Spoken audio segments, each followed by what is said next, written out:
Diwata! Asa na ang sabaw! Ay, meron akong narinig dito, sumisigaw ng sabaw. Sino kaya ito? Wala na! Ayan, yung vlogger, kung kilala niyo po ito. 100 lang. It's only 10. Only 100. Oh, grabe, pati mga vlogger na sikat na mga kababayan talagang dumayo na din dito. Sa Diwata Paris Overload. Hi everyone. This is a super marathon mo to. Oh, hi. Nice to meet you, Isaac. My name is Sabaw. Yan, sabaw kailangan dyan ito, ma'am. Famous vlogger, ma'am. Hindi na kasi ito sa mga creators. This is a super marathon mo to. So you give everyone free. 100, 140. Okay, you pay the Paris or Oo.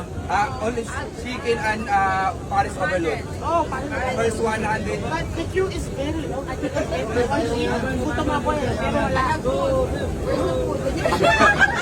Mas split ako, mahina yung English ko. Bakit ako lang naman? A lot of queue. I like it so much. Too much line. There's too much line. Sabaw. Sabaw. Yeah, wala na. Ubus na ako. Sabaw is Tagalog. Sabaw. Sabaw in Tagalog is sabaw. Sabaw in Tagalog is sabaw. What is sabaw in English? What is soup in English? Mega soup. Mega soup. Nice. Where you from? Where you from? Me? Yeah. I came from Mandaluyong. Di, from what country? I see the video on Facebook. That's why I find this place. Yeah. A lot of people. Why? A lot of people here. Why? It's just like a magnet. Affordable prices.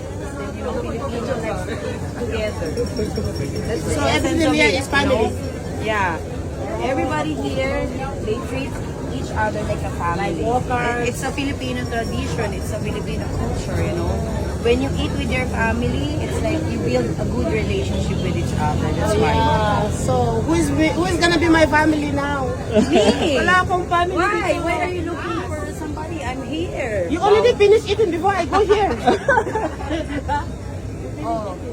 What about you? Do you have food for everybody? Really? Yeah, I think so. Wow. They can accommodate 1,000 people here. Yeah.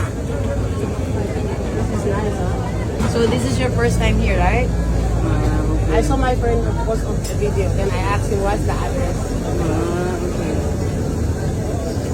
Then what can you say here? In regards with the people around? Yeah, because there's a lot of people, so I'm sure that the food is nice. And also, they say there's free drink. Yeah. Free soft drinks. Free soft drinks. Wow, nice. With only rice, Yes. Oh, with only rice. Wow. Only sabaw. If you like rice, then you can eat any rice or any amount you want.